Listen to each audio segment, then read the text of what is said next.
Good morning बच्चों, सबको नमस्कार, सबको प्रातःकालीन नमस्कार। तो बच्चों अपन लेसन को कंटिन्यू करेंगे। तो आपका लेसन कहां से चलेगा? अब बच्चों ये आपको लगता होगा कि ये नोट्स है, नोट्स नहीं है, ये आपका पार्ट ही है और कुछ नहीं है ना, उसकी फोटो स्टेट है। तो नोट्स कहाँ आएंगे इसमें?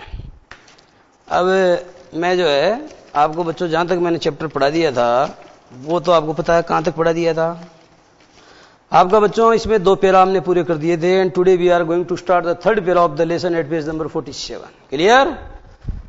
ए head master once told his father that, एक हेड मास्टर ने एक बार उसके पिता को कहा कि, एक हेड मास्टर ने एक बार उसके पिता को कहा कि, क्या कहा?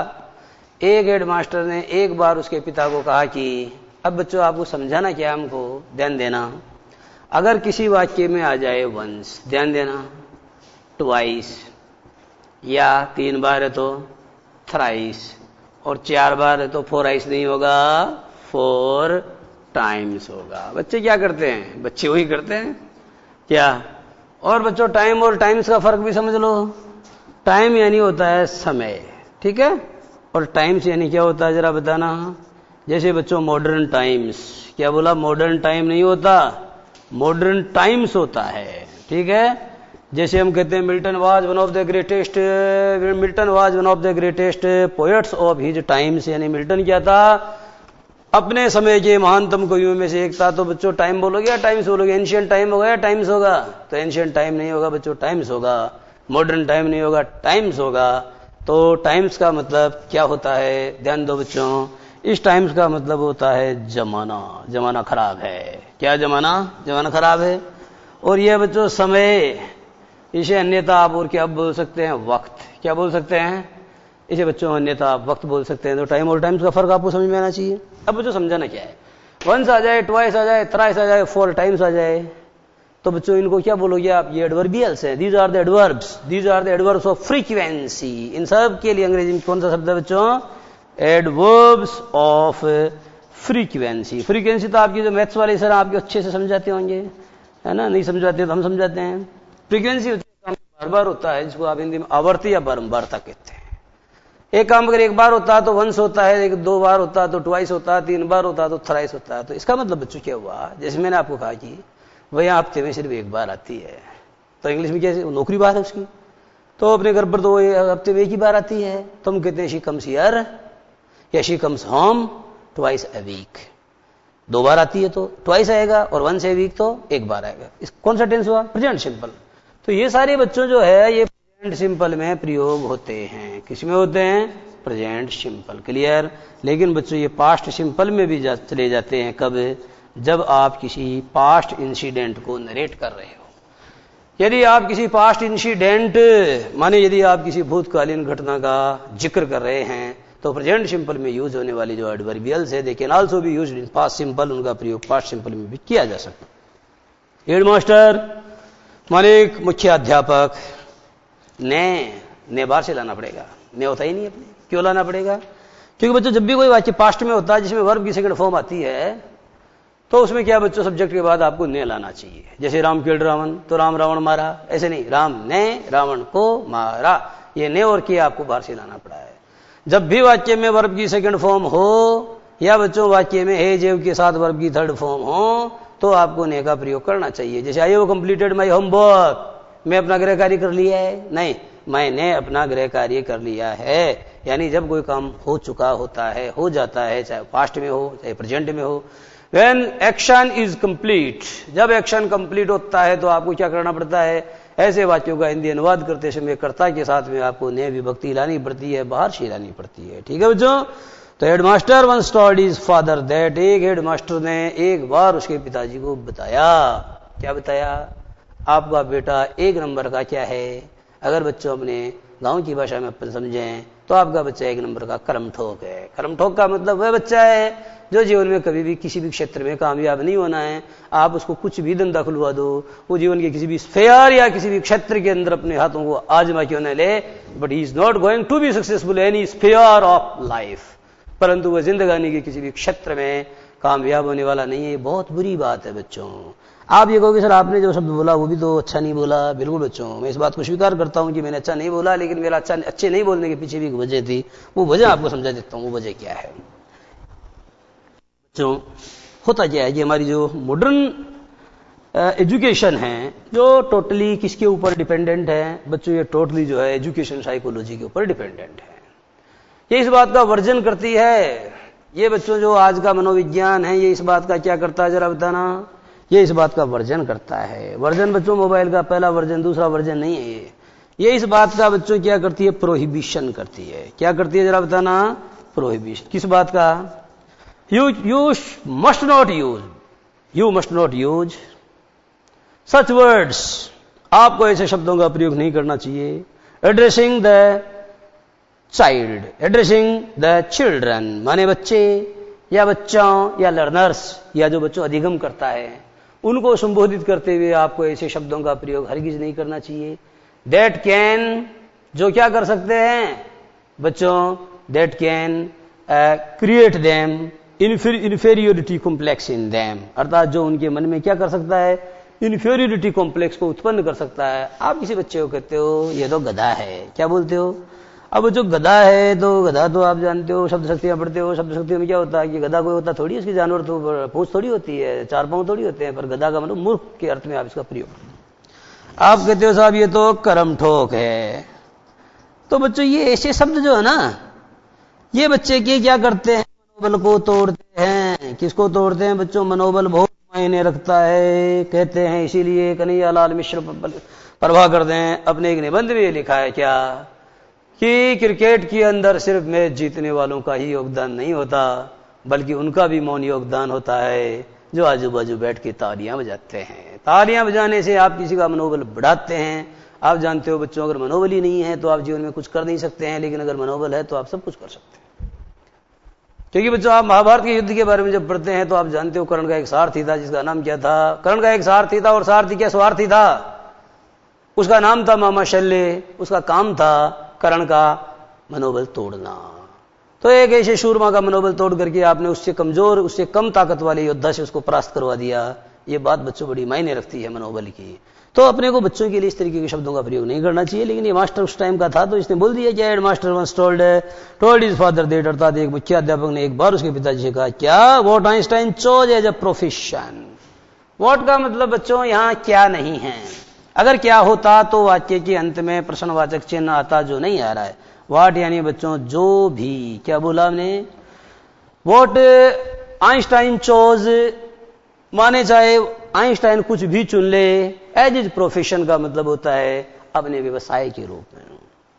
आप इसको दुकान खुलवा दो तो भी ये कामयाब होने वाला नहीं है, आप इसको पान की थड़ी खुलवा दो तो भी ये कामयाब होने वाला नहीं है, आप इसे किसानी करवाओ तो उसमें भी ये कामयाब होने वाला नहीं है, आप इसे पत्रकारिता करवाओ तो उसमें भी ये कामयाब होने वाला नहीं है, आप इसे प्रेस खुलवाओ तो भी ये कामयाब होने वाला नहीं। इसका मतलब क्या हुआ बच्चों, वो ये कहना चाहता है आइंस्टाइन चोज कि उसने ये कहा कि what Einstein chose as a profession wouldn't matter. Wouldn't matter का मतलब होगा बच्चों would have no importance. Matter का मतलब आप जानते हो मामला, और बच्चों लेकिन यहां मैटर का मतलब क्या है जरा ध्यान दो, इधर देखो वुड आ रहा है कि नहीं आ रहा। अब आपको साहब वुडंट आ रहा है, अरे तो एंटी तो इसके साथ आ रहा है, उसको छोड़ो, मेन शब्द क्या वुड है, अब आ रहा है मैटर। अब बच्चों मुझे बताओ इसका मतलब मामला कैसे होगा। ये मॉडल है बच्चों, मॉडल अपने बाद हमेशा वर्ब लेता है, तो मैटर मैटर्ड मैटर्ड आपने नहीं सुना होगा, पर बच्चों ये है सच। A modal shall always be followed by the first form of the verb. ये अंग्रेजी का स्थापित नियम है। यू कैन गो होता है, यू कैन कम होता है, लेकिन बच्चे यू कैन बॉय ऐसे होता है कभी नहीं होता है, क्योंकि बॉय कैसे होगा, बॉय तो नाउन है। तो बच्चों मैं क्या समझाना चाहता हूं कि मैटर यानी मामला हो ही नहीं सकता, क्योंकि ये तो मॉडल की बात आ रहा है, तो ये तो वर्ब है, और मैटर की फर्स्ट फॉर्म क्या है, मैटर है, तो सेकंड फॉर्म मैटर्ड होगी, थर्ड मैटर्ड होगी। नहीं सुनी आज से पहले तो फिर उसमें डी जोड़ो, और ये पहले आ रहा तो डी जोड़ो, एनी हाउ।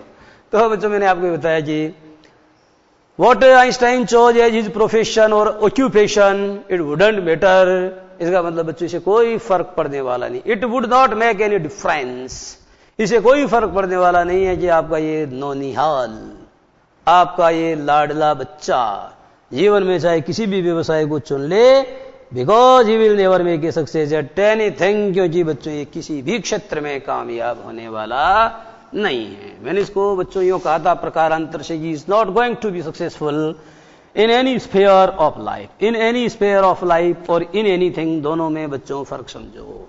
क्या बोला मैंने, ध्यान से सुनना, कहीं मैं गलत बोल दूं और तुम्हारी पकड़ में नहीं आए तो तुम्हारी जिम्मेदारी है, मेरी नहीं है, ठीक है। क्यों नहीं है?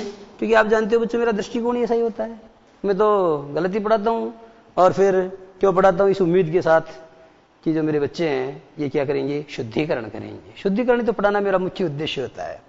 तो इन एनीथिंग, ध्यान दो बच्चों। दूसरी बात मैंने कहा कि योर इशू, इशू माने बच्चों क्या होता है, संतान को भी इशू कहते हैं। और इशू का मतलब तो जानते हो, लाइब्रेरी के अंदर जाते हो तो गुरुजी हमको क्या कर दो, एक किताब इशू कर दो, तो इशू माने इशू होता है। दूसरी एक बात और है कि the issue of Jammu and Kashmir is very difficult to solve, to be solved, यानी इसका मतलब ये हुआ जी मुद्दा, कश्मीर का मुद्दा, बेरोजगारी का मुद्दा, रोजगार का मुद्दा, मुद्दे रोज नए नए मुद्दे। तो बच्चों मैंने आपको बोला जी इन एनीथिंग, और दोबारा क्या बोल रहा हूं जरा ध्यान देना, इन एनी, क्या बोला, इन any sphere of the life, in any sphere of the life का मतलब जिंदगी के किसी भी फील्ड में, जिंदगी के किसी भी क्षेत्र में, इसको यूं भी बोल सकते हो। कोई समस्या? अब बच्चों गलती मुझसे यहां हुई है, क्योंकि ध्यान दो बच्चों, यहां पर इनका प्रयोग नहीं होगा, एट का प्रयोग। तो योर बेबी और your child is not going to be successful in any field of the life because he will never make a success at anything, क्योंकि वह कभी भी किसी भी चीज में क्या नहीं होगा बच्चों, कामयाब नहीं होगा। ध्यान दो, सक्सेस अच्छी तरह समझ लेना, सक्सेस यानी क्या होता है, सफलता। ध्यान दो बच्चों, सफलता, बताओ क्या आ गया, अंत में ता आ गया, जिसके अंत में ता आ जाए वो हमेशा बहुवाचक संज्ञा होती है, इसे साफल्य भी कह सकते हैं। क्या कह सकते हैं? जैसे सुंदरता को क्या बोलते हैं, सौंदर्य भी बोलते हैं, दुर्बलता को दौर्बल्य भी बोलते हैं, और कुमारता को कौमार्य भी बोलते हैं। तो हम आइए अपनी बात को लेते हैं। जो चीज मुझे समझानी है वो बच्चों ये है कि सक्सेस, अब क्या आएगा बच्चों जरा ध्यान दो, SUCC और EE और D, ये है बच्चों वर्ब तो सक्सीड। अब आपको दिया जाता है सक्सेस्ड, जो गलत होता है। सक्सेस की सेकंड फॉर्म बन ही नहीं सकती है, नाउन की कभी कोई सेकंड फॉर्म बनती है क्या? तो सक्सेस प्लस ED लगाओ, इधर भी क्या करो बच्चों, प्लस ED लगाओ, बोल के बताओ सक्सेस तो सक्सेस है। सक्सेस्ड कभी नहीं होता, लेकिन सक्सीडेड और सक्सीडेड अवश्य होता है, ठीक है। तो Einstein began learning to play, Einstein began learning to play the violin at the age of 6। इसका मतलब बच्चों क्या हुआ, आइंस्टाइन ने 6 साल की उम्र में, एट द एज ऑफ 6 का मतलब बच्चों निश्चित उम्र है ना, इसलिए एट का प्रयोग हो रहा है, इनका नहीं हो रहा। ध्यान दो, एट द एज ऑफ 6 का मतलब 6 की उम्र में। तो बच्चों इसमें years understood, at the age of 6 years, क्योंकि बच्चों एज जो होती है वो मंथ्स में काउंट नहीं होती, वो सप्ताहों में काउंट नहीं होती, जनरली हम उसको सालों में काउंट करते हैं। तो एट द एज ऑफ 6 यानी when he was only 6 years old, जब वो 6 साल का लड़का था, या when he was only A 6 year old boy. अब मैंने ईयर में से एस हटा दिया है क्योंकि लास्ट में मैंने बॉय लगा दिया है। आई बात समझे, ये फर्क है बच्चों, समझने वाली बात है। तो आपको समझाया गया कि when he was only 6 years old, अर्थात जब मैं 6 साल की अवस्था का था, he began to learn, अर्थात वह सीखने लगा क्या, he began to learn to play violin। बच्चों क्या बजाना सीखना शुरू कर दिया उसने, जरा बताओ। उसने बच्चों टू प्ले वायलिन, गलत बोला ना मैंने, टू प्ले वायलिन क्यों होगा, द वायलिन होगा। क्या होगा बच्चों, वायलिन होगा। आप जानते हो ये म्यूजिकल इंस्ट्रूमेंट है बच्चों, MI, ये संगीत के वाद्य यंत्र नहीं बच्चों, संगीत के नहीं, सिर्फ वाद्य यंत्र। तो ये वाद्य यंत्र तो संगीत के ही होते हैं, इसलिए जितने भी म्यूजिकल इंस्ट्रूमेंट्स अर्थात जो वाद्य यंत्र होते हैं उनके पहले आपको क्या लगाना चाहिए, द लगाना चाहिए। जैसे द वायलिन, उसी तरीके से द क्या, हारमोनियम, द फ्लूट भगवान श्री कृष्ण बजाते हैं, द ल्यूट मां सरस्वती बजाती है, द रावणत्ता वो भी कोई बजाता है। तो इस तरीके से बच्चों जो before the names of musical instruments, हालांकि ये सारे प्रॉपर नाउन्स हैं, ये सारे प्रॉपर नाउन है क्योंकि ये किसी वाद्य यंत्र विशेष का नाम है, लेकिन फिर भी आपको करना क्या पड़ेगा, इनके पहले आपको द आर्टिकल का प्रयोग करना पड़ेगा। तो आइंस्टाइन बिगेन लर्निंग, ध्यान दो बच्चों, वर्ब इसमें क्या है, बिगेन, और लर्निंग क्या है इसमें, ऑब्जेक्ट है, ये जिरंड है। तो आइंस्टाइन ने सीखना प्रारंभ कर दिया क्या, टू प्ले माने सीखना, तो लर्निंग टू प्ले। तो देखो बच्चों, सीखना और टू प्ले का मतलब लर्निंग यानी तो क्या होता है सीखना, टू प्ले यानी खेलना, ये खेलना नहीं बजाना, तो दोनों के अंत में ना आ रहा है। तो आइंस्टाइन ने क्या किया, बजाना सीखना शुरू कर दिया, क्या, the violin at the age of 6 यानी 6 साल की उम्र में, because his mother wanted him to. Actually बच्चों उसकी मां चाहती थी कि वो ऐसा करे। आपको पता है हमारे नेताजी सुभाष चंद्र बोस के पिताजी चाहते थे कि वो एक आईसीएस ऑफिसर बने, तो वो बने, एग्जाम पास किया उन्होंने, but he resigned the post. परंतु बच्चों उन्होंने क्या किया, उस पद को रिजाइन कर दिया, उसे त्याग पत्र दे दिया, क्योंकि उन्होंने ये काम सिर्फ किस लिए किया था, अपने पिता की खुशी के लिए, उनकी संतुष्टि के लिए। लेकिन स्वयं जो वो अंग्रेजों की गुलामी नहीं करना चाहते थे, अंग्रेजों के राज में जो है खुद नौकरी नहीं करना चाहते थे, वो तो भारत माता को आजाद करवाना चाहते थे। तो ये देखो बच्चों बहुत अच्छी बात समझाई गई है। यह बताया गया है कि Einstein began learning to play the violin at the age of 6, यानी आइंस्टाइन ने क्या किया, 6 साल की उम्र में वायलिन बजाना शुरू कर दिया। क्यों, because his mother wanted him to do so, परंतु क्योंकि उसकी मां चाहती थी कि वो ऐसा करे, क्योंकि उसकी मां ये चाहती थी कि वो ऐसा करे। The latter became a gifted with चार। अब बच्चों ये लेटर क्या चक्कर है, ये समझने वाली बात है बच्चों, बहुत इंपॉर्टेंट बात है, आपकी अभी से समझ में आ जानी। देखो भाई, एक शब्द तो होता है फॉर्मर, क्या होता है, दूसरा क्या होता है लेटर। समझाता हूं, ये बच्चों फॉर्मर होता है पूर्ववर्ती, क्या होता है ये, जैसे कि आपको बताया था इसको एंटीसीडेंट भी होता है पूर्ववर्ती, और ये होता है बच्चों पश्चवर्ती, उत्तर, क्या बोलते हैं इसको, पश्चिम या उत्तरवर्ती। आगे समझ में इस बात। अब बच्चों इसका प्रयोग वाक्य भी कैसे करते हैं, जैसे मैंने आपको ये कहा कि, आपको बच्चों मैंने ये कहा कि Jim and Kim are two brothers. कौन कौन, ध्यान देना बच्चों, ध्यान से समझना मेरी बात। Jim and Kim are brothers, दोनों भाई है। अब जिम तो पैसे वाला है, किम गरीब है, तो मेरे को पता क्या बोलना पड़ेगा, द फॉर्मर पूर्ववर्ती यानी पहले वाला, इज वेरी रिच यानी बहुत ही धनवान है, ठीक है। वाइल, वाइल का मतलब होता है जबकि उल्टा बोल रहा हूं मैं, while the latter is very poor, while the latter is very poor. तो बच्चों फॉर्मर और लेटर का मतलब समझ में आ गया है। फॉर्मर पहले वाला होता है, लेटर बाद में वाला होता है, बाद वाला होता है। एक होता है LATTER, इस लेटर का मतलब क्या होता है, आई एम बिजी नाउ, अभी मैं बिजी हूं, I will talk to you later, आपसे मैं बाद में बात करूंगा। तो बताओ बाद में बात करोगे तो ये जो है ये लेटर आएगा कि वो लेटर आएगा, LATTER। अब बच्चों तो ये जो बच्चों ये जो लेटर है, I will talk to you later, यहां भी आपको इसी का प्रयोग करना चाहिए। अब प्रश्न ये है कि एक LETTER, इसके बारे में बताओ। ये बच्चों दो अर्थों में प्रयोग होता है, कैपिटल लेटर, स्मॉल लेटर। दूसरा, Jim wrote a letter to Kim, Jim ने क्या किया, किम को एक पत्र लिखा, ठीक है। तो या लिखो, अगर ऐसे बोलते जिम रोट किम, जिम रोट किम, अब इसका अनुवाद आप क्या करोगे कि साहब जिम ने किम को लिखा। तो बच्चों ऐसा इसका मतलब लेटरी होता है, जैसे आई रोट माई फादर, इसका मतलब ये नहीं कि मैंने मेरे पिताजी को लिखा, बल्कि मैंने मेरे पिताजी कोई लेटर नहीं कि उनको लिखा, इसका मतलब होता है मैंने मेरे पिताजी को लेटर लिखा जो अंडरस्टूड माने। तो बच्चों इस क्रम में अपनी बात जारी रहेगी, परंतु इससे पहले हम लेंगे 2 मिनट का ब्रेक।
तो बच्चों ये जो चीजें आपको हम समझा रहे हैं, इसमें जरा आप ध्यान से सुनना। आपका सेंटेंस क्या है? ही लेटर बिकेम। बच्चों यहां पर एक्चुअली ही लेटर आ रहा है, ना कि द लेटर आ रहा है। अगर द लेटर आता तो और बात होती। मैं थोड़ा इसमें करेक्शन करना चाहूंगा। करेक्शन बच्चों ये है कि ये जो लेटर है ना, ये वाला, इसका मतलब होता है पूर्ववर्ती या पश्चिमवर्ती, और इसका मतलब क्या होता है? इसका मतलब होता है बाद में। क्या होता है? बाद। दोनों का फर्क समझाता हूं अभी आपको। दोनों का फर्क बच्चों ये है कि यहां पर आ रहा ही लेटर बिकेम का मतलब होता है वह बाद में बन गया, है ना। और मैंने एक्चुअली इसको क्या है, द लेटर पढ़ा था। तो द लेटर जो है अगर ये होता तब तो निश्चित रूप से LATTER का प्रयोग होता। क्या होता है बच्चों, ये क्यों बनता है, ऐसा क्या मामला है? तो देखो, एक होता है गुड, बेटर, बेस्ट, एक होता है बच्चों लेट। इसकी ये कौन सी डिग्री है? ये बच्चों पॉजिटिव डिग्री है। कौन सी डिग्री है? पॉजिटिव डिग्री है। अब LATER ये कौन सी है? कंपेरेटिव है। और LATTER ये भी कौन सी है? दोनों मिलाकर के CD माने कंपेरेटिव है। और LAST और बच्चों LATEST ये दोनों मिलाकर के क्या है? SD यानी सुपरलेटिव डिग्री। क्लियर हो गया है? तो लेट, अब इसकी कंपेरेटिव बनेगी लेटर। तो कैसे हो गया? I am busy now, I will meet you later. मैं बिजी हूं, आपसे बाद में मिलूंगा। दूसरा देखना, Jim is very rich. Jim and Kim are brothers. Jim is very rich. Jim के साथ बहुत धनवान है ना। Sorry, the former is very rich while the latter. ये बच्चों ये जो फॉर्मर के साथ लेटर लिखा ना अपने, यहां बच्चों अपने को डबल का प्रयोग करना पड़ेगा, तब जाकर के अपना कॉन्सेप्ट सही होगा। तो यहां लेटर का प्रयोग हो जाएगा। अब बच्चों लास्ट और लेटेस्ट होता है। तो लास्ट में आप जानते हो, जैसे मैं कहता हूं जी, Z is the last letter of English alphabet. Z Angrezi alphabet का क्या है? अंतिम अक्षर है। और बच्चों this is the latest, this is, है ना। तो मैं आपको कहता हूं बच्चों, this is the latest score, this is the latest fashion, this is the latest news, this is the latest version, this is the latest, समझ गए? बहुत सारी बातें हैं। तो बच्चों इसका मतलब होता है अनंतिम। क्या होता है? अनंतिम। अनंतिम का मतलब जिसका कभी अंत नहीं होता है, समझ गए? तो अनंतिम तो बच्चों कभी उसका अंत नहीं होता है, लेकिन इसका अंत हो जाता है। जैसे आपको मैंने कहा कि Bahadur Shah Zafar was the latest king of Mughal dynasty. तो लेटेस्ट को काट के लास्ट करना पड़ेगा, क्योंकि उसके बाद दूसरा होने की गुंजाइश नहीं है। लेकिन भारत की जनसंख्या के अंतिम आंकड़े, अंतिम नहीं बच्चों, अनंतिम आंकड़े, क्योंकि बच्चे तो फिर होने हैं। जनसंख्या का जो कांटा हमने मिलाया है, ये तो फिर जो आगे पीछे होना है। एनी हाउ, तो बच्चों he latter became a gifted amateur violinist. और बच्चों बाद में क्या बन गया? वो एक गिफ्टेड। गिफ्टेड का मतलब बच्चों बताया जा चुका है टैलेंटेड। और उसके बाद में बच्चों को बन गया एक बहुत ही टैलेंटेड, ठीक है, एमेच्योर। एमेच्योर ये बहुत अच्छा शब्द है बच्चों, सीखना पड़ेगा आपको। ये शब्द बच्चों परीक्षाओं में कई बार पूछा जाता है, इसलिए ये शब्द आपको आना चाहिए। इसकी स्पेलिंग पे गौर करो, AMATEUR। इसे बच्चों अमेच्योर पढ़ते हैं, अमेच्योर या अमेट्योर, है ना, पर अमेट्योर सही नहीं, अमेच्योर ज्यादा सही है। तो बच्चों इसको जो है ये क्या बन गया बाद में? अमेच्योर। वो क्या बन गया? जरा ध्यान देना, वॉयलिनिस्ट। इसका मतलब बच्चों ये तो तय है कि ये एक नाउन है, तो ये इसका एडजेक्टिव हुआ। अब ये क्या है? अमेच्योर होता है बच्चों शौकिया। क्या होता है? कोई काम जैसे मान लो पढ़ाते हैं अपन और शौक से करते हैं। एक पत्रकार होता है, एक स्वतंत्र पत्रकार होता है, फ्रीलांस। तो जो फ्रीलांसिंग होता है बच्चों, वो क्या कहलाता है? वो मेच्योर कहलाता है। मेच्योर वो आदमी होता है जो अपने शौक से कोई काम करता है। जैसे तुलसीदास जी ने जो रामचरितमानस लिखी, तो उसका उद्देश्य क्या था बच्चों? उसका उद्देश्य यही था, मेच्योर। उन्होंने कविता लिखी थी स्वांत सुखाए, जिसको कहते हैं for self pleasure, for self pleasure. तो बच्चों उन्होंने ये रामचरितमानस कोई पैसे कमाने के लिए या रॉयल्टी कमाने के लिए, अपना नाम कमाने के लिए नहीं लिखी थी। एक्चुअली बच्चों वो जो कविता उन्होंने लिखी, वो लिखी थी for the purpose of self pleasure, माने स्वांत सुखाए। उसी को मेच्योर कहते हैं। तो बच्चों बाद में क्या बन गया? एक बहुत ही प्रतिभाशाली शौकिया वायलिन वादक बन गया, maintaining this skill and he maintain that skill through out his life. और उसने उस कौशल को बरकरार रखा ता जिंदगी, और उसने उस हुनर को बरकरार रखा ता जिंदगी, और उसने बच्चों उस कौशल को बनाए रखा आजीवन। आजीवन उसने उस कौशल को बना करके रखा, उसको कायम रखा। But Albert Einstein was not a bad pupil. लेकिन बच्चों गुरुजी ने तो कुछ भी कह दिया। कभी कभी ये गुरुजी जो होते हैं ना, ये भी क्या होते हैं कि इनकी भी बातें बिल्कुल सही नहीं निकलती है, गलत निकलती है इनकी बातें। और इनका जो व्यवहार भी इस प्रकार का होता है कि अपने को लगता है कि यार इन्होंने तो ठीक नहीं किया। कहते हैं आचार्य द्रोण ने अपने एक बहुत ही लाडले शिष्य से क्या मांग लिया? अंगूठा मांग लिया। क्यों मांग लिया? गुरुदक्षिणा के रूप में मांग लिया। गुरुदक्षिणा के रूप में क्यों मांगा? कहते हैं कि वो उनको छुप छुप के देखता था, उनके द्वारा जो एजुकेशन इंपार्ट किया जा रहा था उसको वो चुराता था। यानी उसके पास जो विद्या थी वो गुरु से श्रद्धापूर्वक प्राप्त की हुई विद्या नहीं थी, अपितु वो जो है चुराई हुई विद्या थी। और एक बात ये भी है बच्चों, आप जानते हो कि जब भी किसी को कहते हैं गधा है तो वो गधा नहीं होता। सिर्फ हम तो ये कहना चाहते हैं कि उसके न तो सिंग, उसके क्या पूंछ नहीं है, उसकी 4 टांगे नहीं है, हम तो सिर्फ गधा कह रहे हैं। तो इसका मतलब अभिधा में न लेकर के व्यंजना में लिया जाता है, लक्षणा में लिया जाता है। तो उसका मतलब क्या निकला कि तो बेवकूफ है। तो आचार्य द्रोण ने अपने शिष्य का अंगूठा कटवा लिया, तो इसका मतलब अंगूठा थोड़ी कटवाया होगा, उन्होंने कोई वचन ले लिया होगा कि इस अंगूठे से तेरे को कोई काम नहीं करना है, ये मेरा शिष्य अर्जुन है, इसके विरुद्ध तुझे इस अंगूठे को भी इस्तेमाल नहीं करना है। तो शिष्य ने कह दिया होगा कि साहब गुरुजी आपने ये क्या वचन ले लिया, आपने तो मेरा अंगूठा ही ले लिया। कई बार हम कहते नहीं आपने ये क्या कर दिया, आपने तो मेरी जान ही ले ली। अगर जान ही ले ली तो बोल कैसे रहे हो? कोई जान देने के बाद भी बोलता है क्या? क्योंकि कोई जान देने के बाद बोल नहीं पाता है।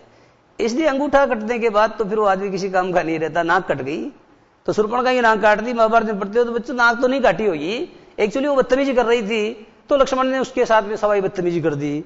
तो एक पुरुष को महिला के साथ बदतमीजी नहीं करनी चाहिए, तो बताओ उसकी नाक कट गई कि नहीं कटी? तो नाक कटने का मतलब ऐसा भी होता है ना।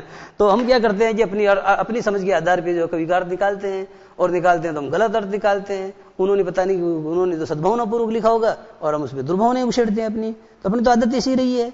तो but Albert Einstein was not a bad pupil, परंतु बच्चों अल्बर्ट आइंस्टाइन क्या नहीं था? एक खराब शिष्य नहीं था। कह दिया गुरुजी ने तो कह दिया। ऐसा भी तो कई बार होता है बच्चों कि किसी ने भविष्यवाणी कर दी, ये तो किसी काम का नहीं निकलेगा, लेकिन वो निकलता है। चाणक्य के बारे में कहते हैं कि उसकी माँ एक बार चाणक्य के पास आके रोने लगी। चाणक्य बोला, माँ आप क्यों रो रही है? कि बेटा तेरी ये जो दांत है ना, इस दांत के अंदर एक दांत और निकला हुआ है, और ये दांत इस बात का सूचक है कि एक दिन ऐसा आएगा कि तू मुझे छोड़ के चला जाएगा।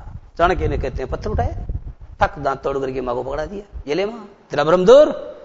तो कहने का मतलब बच्चों, मनुष्य अपने पुरुषार्थ और अपने पराक्रम से अपनी तकदीर बदलता आया है। तो बात है पुरुषार्थ की, बात है पराक्रम की। फिर चाहे समस्याएं कितनी हो, बाधाएं कितनी हो, फिर भी हम तो क्या मुकाम तक पहुंचते हैं। इसीलिए तो सोनलाल द्विवेदी कहता है, क्या कहता है कि लहरों से डर कर नौका पार नहीं होती, कोशिश करने वालों की कभी हार नहीं होती। But Albert Einstein was not a bad pupil, he went to high school in Munich.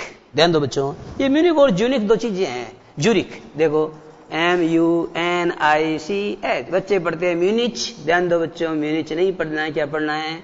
इसको पढ़ना है म्यूनिख, बल्कि ख पढ़ना है। हालांकि कायदे से क पढ़ते तो भी काम चल जाता है ना। और बच्चों इसको क्या होता है कि हम केमिस्ट्री वगैरह में पढ़ते हैं, और जान दो एक शब्द और आएगा, बोलो, या भी चाहे नहीं पढ़ो ये, अब बोलो ज्यूरिख। तो ज्यूरिख क्या पढ़ दो, ख पढ़ दो, है ना। थोड़ा सा अंतर आ जाता है क्योंकि अपने उस पर भी डिपेंड करता है। तो but Albert Einstein was not a bad pupil, परंतु अल्बर्ट आइंस्टाइन एक खराब शिष्य नहीं था। He went to high school, अर्थात वो हाई स्कूल में पढ़ने गया इन म्यूनिख, यानी म्यूनिख में, where Einstein family had moved, जहां पर आइंस्टाइन का परिवार जो है हैड शिफ्टेड, यानी पहले ही शिफ्ट हो गया था। When he was 15 months old, जब वो सिर्फ 15 महीने की उम्र का था। जब उसकी उम्र कितनी थी? सिर्फ 15 महीने। अगर बच्चों मंथ्स नहीं लिखता, ऐसे लिख देता व्हेन ही वाज ओनली 15, तो हम समझते हो 15 साल का। साल हो तो साल लिखने की जरूरत नहीं है, लेकिन मंथ है तो लिखना पड़ेगा। आई बात समझे? वीक है तो लिखना पड़ेगा, और कुछ नहीं लिखा तो हम समझ जाएंगे आप साल की बात कर रहे हैं। तो आइंस्टाइन देख लो, Einstein family had moved, where Einstein family had moved, यहाँ जहाँ, इसका मतलब ये हुआ कि जहां आइंस्टाइन का परिवार जो पहले शिफ्ट हो गया था। When he was 15 months old था, जब महज 15 महीने की उम्र का था। And scored good marks in almost every subject, और बच्चों लगभग हर विषय में उसने अच्छे अंक प्राप्त किए थे, और लगभग प्रत्येक विषय में उसने अच्छे अंक अर्जित किए थे। Einstein hated the schools regimentation. देखो बच्चों, ये रेजिमेंटेशन सब जरा ध्यान देना, ये क्या होता है रेजिमेंटेशन? ये रेजिमेंटेशन बच्चों आपको आना चाहिए। रेजिमेंटेशन का मतलब होता है अनुशासन तो ठीक है, लेकिन बच्चों ये होता है स्ट्रिक्ट डिसिप्लिन, यानी सख्त अनुशासन, स्ट्रिक्ट डिसिप्लिन। अरे भाई अनुशासन तक तो ठीक है, लेकिन आप बच्चों को ये नहीं करो, ये वो नहीं करो, ये तो बच्चों की नेचुरलिटी माने उनकी सहजता या उनकी जो स्वाभाविकता उसका क्या हो जाएगा, अंत हो जाएगा। आती है समस्या स्कूलों में, आती है स्ट्रिक्ट डिसिप्लिन की। मैं नवोदय विद्यालय का स्टूडेंट रहा हूं और मैं साउथ में जब पढ़ता था तो जिस स्कूल का स्टूडेंट में JNV माहिदूर का स्टूडेंट हुआ करता था, तो उनका स्ट्रिक्ट डिसिप्लिन कभी कभी मुझे भी क्या है खटकता था। पर मेरी मजबूरी ये थी कि मैं अपने घर वालों से बहुत दूर 7 समंदर पार, 7 समंदर पार तो क्या है, लेकिन फिर भी काफी दूर समुद्र के किनारे, इतना था, छोटा ही था। तो फिर क्या करते हम, तो हमने तो क्या कर ली, what can not be cured must be endured. जिसको सहन नहीं किया जा सकता है उसको वहन करना शुरू कर दो। आप जानते हैं बच्चों, इसलिए लोग कहते हैं कोरोना का इलाज नहीं है, फिर लोग कहते हैं किसी के साथ जीना पड़ेगा। वो एक्चुअली ये कहना चाहते होंगे कि जिसे सहन करना, जिसे सहन नहीं किया जा सकता, ठीक है, जो सही नहीं है उसे वही बना दो, जो सहनीय नहीं है उसे वहनीय बना दो। कहने का मतलब जो सहन नहीं किया जा सकता उसे वहन करना शुरू कर दो। What can not be cured must be endured. Endured का मतलब उसको सहन करना शुरू कर दो, सहन करना शुरू कर दो, है ना। जिसका बच्चों उपचार नहीं किया जा सकता उसको, जो वहन नहीं किया जा सकता उसको सहन करना शुरू कर दो, ऐसा कुछ, ठीक है। तो but Albert was not a bad people, he went to high school in Munich. वो म्यूनिक के अंदर हाई स्कूल में चला गया। Where Einstein's family had moved when he was 15 months older था। जब सिर्फ 15 माह का था तब उसका आइंस्टाइन का परिवार वहां पर क्या हो गया था, शिफ्ट हो गया था। Einstein hated the school regimentation. Einstein जो स्कूल के सख्त अनुशासन से क्या करता था, नफरत करता था। एंड ऑफन क्लैश्ड, देखो बच्चों ऑफन प्रेजेंट सिंपल में आता है, पास्ट सिंपल में भी आएगा। And often clashed with teachers and you often quarrelled with teachers, और प्राइवेट अध्यापकों से झगड़ा करता था। बदतमीज लड़का था ये। अध्यापकों से झगड़ा करना तो कोई अच्छी बात नहीं है, चाहे अल्बर्ट आइंस्टाइन दुनिया का कितना ही प्रतिभाशाली रहा हो, लेकिन हम ये तो नहीं कह सकते हैं कि अध्यापकों से झगड़ता था तो ये अच्छी बात थी। लेकिन बच्चों बात दरअसल ये है कि इसके अंदर कोई ऐसी प्रतिभा थी कि अपने आप को क्या नहीं कर पा रहा था, he was unable to adapt himself there. ये कुसमायोजित हो गया था, क्योंकि बच्चों होता क्या है कि बहुत प्रतिभाशाली बच्चा भी क्या कुसमायोजित हो जाता है और बहुत टोल भी हो जाता है। तो ये दिवासोपन देखता था, दिवासोपन देखता होगा ये करूंगा और वो करूंगा, तो फिर वो कुसमायोजित हो जाता है। माल एडजस्टमेंट कहते हैं इसको, माल एडजस्टमेंट, ये बुरी बात है। At the age of 15 Einstein felt, देखो बच्चों 15 साल की उम्र में क्या हुआ, अब यहाँ ईयर्स नहीं आ रहा तो हमने समझ लिया है 15 महीने नहीं है, 15 ईयर्स हैं, 15 ईयर्स हैं। तो at the age of 15 years, 15 साल की उम्र में Einstein felt so stifled there that, Einstein ने बच्चों वहां पर महसूस किया क्या, सो सफोकेटेड। ये शब्द है बच्चों हमारे पास, ये जो स्टिफिल्ड है ना, इसके लिए मैं इस शब्द का प्रयोग कर रहा हूं। उसने वहां पर अपने आप को इतना सफोकेटेड या इतना जो है महसूस किया कि उसका दम घुट रहा था। सफोकेट यानी क्या होता है, दम घुटना। That he left the school, कि बच्चों उसने क्या कर दिया, उसने बच्चों स्कूल छोड़ दिया। स्कूल को छोड़ दिया उसने, कितने दिनों के लिए, जिंदगी भर के लिए। अब देखो बच्चों, फॉर, ध्यान देना, गुड इसका मतलब होता है हमेशा हमेशा। इसके लिए बच्चों आप यूं भी बोलते हो फॉर एवर, हमेशा हमेशा के लिए। इसके लिए आप यूं भी बोलते हो फॉर ऑलवेज, हमेशा हमेशा के लिए। तो एट द एज ऑफ 15, केवल 15 साल की उम्र में, when he was only 15 years old, he left the school और he bade the school goodbye forever. उसने हमेशा हमेशा के लिए स्कूल को क्या बोला, उसने बच्चों अलविदा बोला। उसने हमेशा हमेशा के लिए स्कूल को क्या बोला, जरा बताना। उसने बच्चों हमेशा हमेशा के लिए स्कूल को अलविदा बोला। तो बच्चों इस तरह अपनी आज की बात यही समाप्त, और आगे वाली बात अगली क्लास में। नमस्कार।